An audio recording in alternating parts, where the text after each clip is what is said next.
আজকে কেন্দ্রের কর্মসূচি হিসাবে সারা বাংলাদেশে জেলাগুলোর নেতৃত্বে জেলা প্রশাসকের মাধ্যমে প্রধান উপদেষ্টার কাছে আমরা স্মারকলিপি পেশ করছি আমাদের জাতীয় ঘোষিত 5 দফা কর্মসূচির বাস্তবায়নের লক্ষ্যে।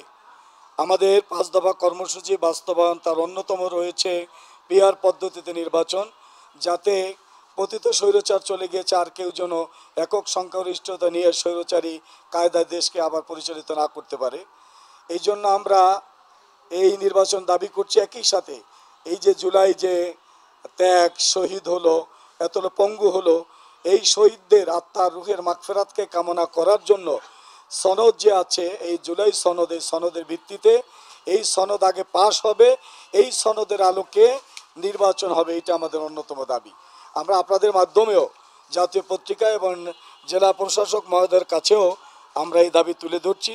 5 দফার মধ্যে দাবির মধ্যে আপনারা জানেন আগামী ফেব্রুয়ারিতে যে নির্বাচন হবে এটা পিআর পদ্ধতি নির্বাচন চাই।